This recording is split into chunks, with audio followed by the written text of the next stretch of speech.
afternoon, everyone. How are all of you doing today? Wonderful. Oh, that is so great to hear. My name is Victoria, and I want to welcome all of you to historic by the Fourth Bowl. Now, we are part of San Diego Zoo Wildlife Alliance, which is committed to saving species worldwide by uniting our expertise in animal care and conservation science with our dedication to inspiring a passion for nature. Well, not right we now, but integrate wildlife healthcare, science, and education to develop sustainable conservation solutions. Now, our conservation efforts are located in 6 different continents all across the globe, in regions like the Southwest, Amazonia, oceans, African forest, savanna, Asian rainforest, and the Australian forest. Now, conservation begins right here, where we can make connections with all of you today. So, would you like to meet some wildlife? Yeah. Excellent. Okay, today we're going to begin in our Amazonia Conservation Hub. Now, here we and our partners are working to conserve wildlife like the jaguar, Andean bear, New World monkey, and plant life like the orchid. Now, we love talking about our many conservation success stories, and one of them has to do with the California condor. Now, in 1982, there were only 22 California to the side condors. anyway. So we teamed up with the California Condor Recovery Program, and due to all of our efforts over the years, there are now over 600 California condors. Quite remarkable, thank you, I know. Now, none of this would have been possible without our experience in raising their cousin, the Andean condor. Now, the Andean condor is the largest flighted bird in South America, primarily found in Colombia, Peru, Argentina, and Chile. We have a beautiful 36-year-old Andean condor for all of you to meet today. Now, in order to show off her very impressive flight, we do ask that everyone remain in their seats. And if you're at the top of the stadium, please remain there. And of course, if you need to duck, please do so. Now, without further ado, I'd like to welcome out our beautiful Andean condor, Palona.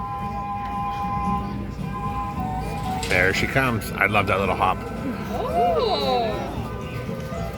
And is what she put on the stage is Mises Pieces.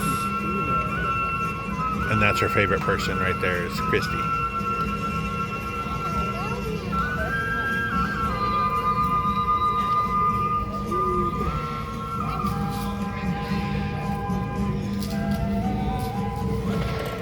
Look at them waddles. Cutest waddles you'll see all day at the zoo. And then, oh, it's David on the other side today. She's, yay, bye David. Wow, wasn't that impressive? Now that was a 10 There goes Jessica. foot wingspan. Now there's only thought to be about 10,000 Andean condors left, with females laying just they're gonna one egg set up the rope. every other year. Well, she did a fantastic job out here today. That was Palona, our Andean condor. We have a little bit of reforestation happening, so don't mind them. Okay, next up we have. So they're setting up for somebody else from the Amazon. Work. We can't place them in one of Don't our fall in the water. conservation hubs because they It's help gonna go all viral across on the TikTok. globe. And this is our One Health approach to saving wildlife worldwide, because the health of people, wildlife, and the environment are all interconnected. Our planet can only thrive when all life is thriving. So our next wildlife ambassador is going to be the canine. Now, canines and humans have a long-lasting bond. They help in military, missing persons, law enforcement. They're our guardians, companions, and they're also incredibly helpful in conservation and research science. So during the Australian wildfire several years back, we teamed up with an Australian partner to deploy a team of koala dogs. Now, these dogs' sole purpose was to locate injured or isolated koalas due to the fires. And they did this by using their hyper sense of smell. So because we love to talk about our conservation efforts, we have our canine. He was not one of our conservation canines, but he gives us a reason to talk about it. And he is going to be searching for a stuffed koala. So without further ado, I'd like to welcome out our canine, Elvis. Elvis! Now, Elvis, you're There he is. a lemon scent. Now, we did not hide an actual koala because, well, you'll see Elvis is a little rough with our stuffed koalas. It is on the other side. We're just getting him a little extra workout. You might need to pop that door open, Shauna, for him. Or Christy, here we go. Team effort. Love it. At lightning speed, here he comes. Elvis! Some canines have a sense of smell 100,000 times greater than our Where is own. it, dude? So with their nose, they can do in a matter of minutes what might take us hours to do with our eyes. And it's going to be right over here under that rock. Oh, I think he smelled it. He knows it somewhere. I see him to be a little destructive. There you go. Great. Elvis!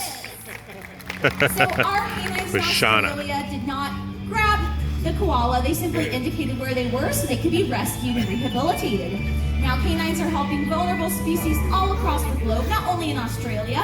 In fact, right here in our Southwestern Conservation Hub, in our own backyard, in our own state actually, we had a team of dogs help begin an effort to help locate the mountain yellow-legged frog to help repopulate them. One of those was actually a Chihuahua. Chihuahuas in conservation, pretty amazing. Handsome boy. Now that conservation effort's been taken over by technology, but the dogs did a great job starting it. And in our African savannas, canines do a lot of great work in helping in many anti-poaching efforts. They also help the South African cheetah in a multitude of ways by looking for cheetah scat, which is a fun word for cheetah poo.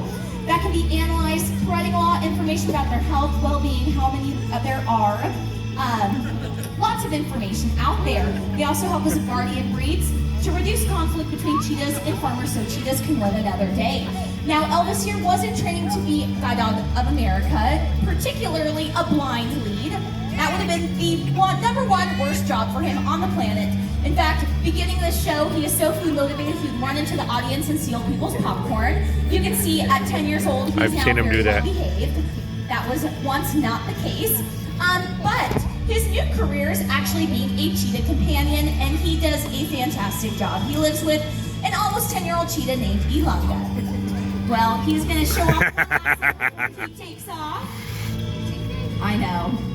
Pretty amazing. And there goes Elvis. Elvis! And Shauna. I know, he's just super cute. He loves to participate in the program. Okay, next up, I'm going to hand things over to my friend Jessica. Thanks, Victoria. Jessica. All right, everybody, we ready to meet some more wildlife? Yeah! Awesome. And I do want to clarify, Elvis would probably still go into the audience and get popcorn now at 10, okay? All right, well, we're actually going to be heading on over to our Amazonia Conservation Hub. But, you know, there's many wildlife that need the trees to survive, and this next ambassador definitely fills that. So keep your eyes out. You never know where he's going to be coming out of. He was actually born right Yes, we here do. at the San Diego Zoo. He just turned 7 years old in April, and I already see people pointing their fingers. There he is. Everybody, please welcome Tornero. Tornero. Our two-toed sloth. Slowly making With his David. way. Oh, there you go. He's picking up speed. Get that momentum going. There he goes. That's actually quite fast right now. Look at that. So as I said, he was born right here at the San Diego Zoo 7 years ago. His mom, Zena, is a wildlife ambassador as well up at our sister area with the Wildlife Explorers Base Camp. And so that's why we had the amazing opportunity to start interacting with Tornero at a very small age. It's about like 3 to 4 weeks old. We all started to kind of meet him, and then throughout those months, we were kind of like Zena's free babysitters, as I like to say, where, you know, we give her a little bit of a break, and that was our opportunity to build that relationship with him, also help him kind of learn how to be a sloth along with Zena. So it was a really, really fun process that we got to do. We actually documented the whole thing from when Tornero was born all the way till him being an adult. We actually have a book that was written about it up in our bookshop. It's David called just Growing picked Up a flower Tornero, from there so for him. Our Teaching Tornero, sorry. So I definitely recommend going to check that out if you want So to close see he is. some He's not- I'm not pretty zoomed in at all here. photos of him as a little itty bitty baby. So sloths, they are pretty amazing creatures, but what are they most known for? For being slow. Yes, they are known for being very slow. And the reason why that they are slow is due to what they eat, which is basically any type of leafy, like bud material. So there's not a lot of nutritionally values in that item. So there's not a lot of energy that's going to be going into them. So they're going to be moving a lot slower. So their digestive system's really, really slow. But I will say if there is, let's say, a harpy eagle or another predator out there, they can definitely pick up that speed. They can also use those claws of theirs that can be pretty sharp, and they can swipe them pretty quickly to defend themselves. And something that's a little unique to an animal that only eats leafy items, they have false canines. So they have very, very big, sharp canines that they can use to defend themselves as well. And then another way to defend themselves is basically to stay still. They can easily camouflage up in the canopies of the rainforest, so much that they stay still that it has been known to grow, that they can grow algae on their fur. So it gives them a kind of nice little green tint to them, so they can even camouflage a little bit better. And this actually creates whole other ecosystems living on their fur for bacteria and other organisms that are only found on sloth. So kind of a pretty unique thing that they provide. They're all built for hanging upside down. Having those claws built in, it's kind of innate. Researchers have actually found sloths that have passed away out in their native habitat still hanging. So it's built in, very, very strong. Even how their hair is parted is a little bit different. So us, our hair is parted from like our head and our spine out. It's actually the opposite. It's from their stomach downward. So it's essentially like a built-in raincoat.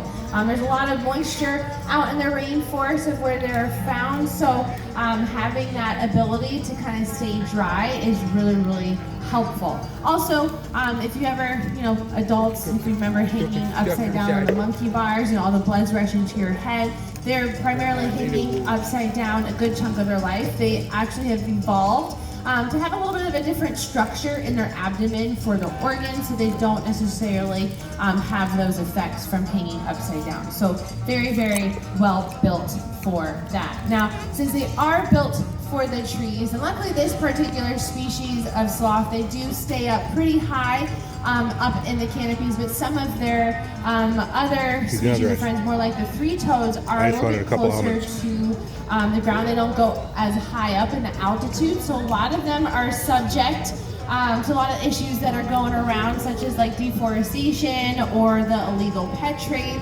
And so a lot of things that you can do actually to help them out from your homes is by being a savvy consumer. So if you look, a lot of your paper products, if you look at them and you see a logo called FSC, it's the Forestry Steward Council logo, that means that that paper product was harvested sustainably. So it helps out a lot of the wildlife that are in those areas, and you know that you're helping them. So, well, I think he did fantastic out here. Everybody please give it up for Tornado. I know he left a little bit. Our Linnaeus two-toed sloth. He's always awesome. Sometimes he comes out here and he just falls asleep mid-bite. So this time he was really fast. All right, well, I'm gonna head on over to our next wildlife ambassador. This here is one of my all-time favorites. Her name is Justine, our North American beaver.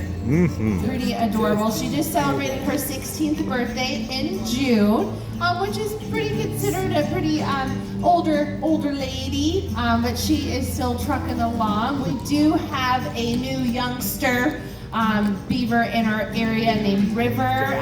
He is almost about 3 years old now, and they have been showing a lot of interest in each other. So we've been doing a lot of really fun introductions with them. She's been showing them the ropes and all that, so it's been really, really cute to show off. But she's definitely the OG beaver here at Webford Bowl, and sometimes we just like to showcase her like this, and she's adorable.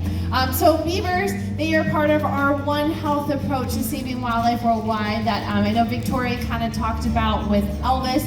Now beavers, they kind of hit this from a different angle because they are considered a keystone species. And if you don't know what a keystone species is, it's basically an animal that kind of keeps the whole ecosystem in balance, essentially. And so without them, that whole ecosystem collapsed. And we've actually seen it happen before with the overhunting of our wolf population right here in North America, and also even overhunting beavers as well for beaver pelts. So that whole ecosystem collapsed. Now beavers are extremely important because what do they build? They build dams, yeah. And so those dams, that was not a really big splash. I'd give that like a 9 or so.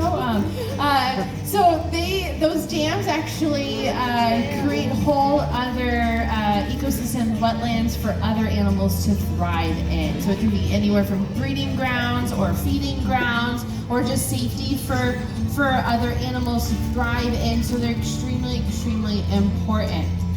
Now, as she's swimming in the water, you're going to get a really good look at a lot of the adaptations that allows her to spend about 50% of their life in the water. So they have webbed back feet that is going to be used as steering. They also have really dense fur to the point where basically the water doesn't even touch their skin. So really, really dense fur, and this is going to keep them nice and warm. I know that she is a San Diego beaver, but a lot of other places where beavers are found, it can get very, very cold. So having that dense fur that keeps them nice and dry is very, very helpful. They have a third eyelid as well. So it's kind of like built-in goggles, so they can easily see underwater, so it's extremely crucial. They can also pinch their nose closed as well as their ears closed, so when they dive deep into the water, water is not going to be getting into those areas, so very, very helpful. And then of course, they have that very iconic beaver tail. So that tail not only helps them steer, but it is used as a communication device. So let's say that there's a predator around and a beaver sees it. What they're going to do is they're going to slap that tail on the water, or they're going to run to the water first, slap that tail, make a really, really loud splash, really, really loud noise, and this is going to tell all of their other family members that, hey, you should probably get to safety area as quickly as possible because there's something scary out there. And then beavers, they can actually hold their breath for about 15 minutes under the water. So usually that's enough time for a predator to be like, all right, I obviously missed out on my chance. I'm gonna go and try to find something else out. But having that beaver tail slap is also communicating with other non-beavers, other animals, other species, that, hey, I should probably do the same thing. So it's a really cool little communication device that they have. Now, beavers, here at the zoo, we do give her a variety of food items. She's getting jicama and yam and some of her favorite treats like apple, as well as a special pellet made specifically for rodents. But their primary diet is wood. So we have a great horticulture team here at the zoo that delivers us any type of branches, from really, really skinny to really huge logs to almost big trees, that we give them throughout the week. And decorate their habitat with, and then they basically consume the living tissue off of that. And then the bare logs, they can create little dams with them, or they'll strip them completely and make their own bedding with it as well. So we don't have to provide any of that for her. So it's a lot of fun watching them do all of that. Well, I think she was amazing out here. She's going to be cruising around for a little bit longer. But everybody please give it up for Justine, our North American beaver. She's so cute. All right, well, San Diego Zoo Wildlife Alliance is creating a world where all life thrives, and never has that been more important. As first responders in the field, we are there applying a century worth of first-hand knowledge to global conservation challenges. We collaborate, innovate, and inspire to help people and wildlife thrive together for a healthy Where are we going, girl? planet. Conservation is the heart of everything that we do, but we can't do it alone. We need dedicated allies like all of you lovely people. If you want to do more, even though you've already done enough just by coming here today, you can volunteer your time and knowledge, or you become a member, or you can help fund some of our bigger projects worldwide. Your support definitely makes a world of difference, because when wildlife thrives, all life thrives. Thank you so much for joining us here today, and I hope you enjoyed meeting our wildlife ambassadors. Yeah, and yeah. us today here at the world famous San Diego Zoo. Bye, everybody. Thank you. 2 o'clock show, San Diego Zoo. Bye, guys.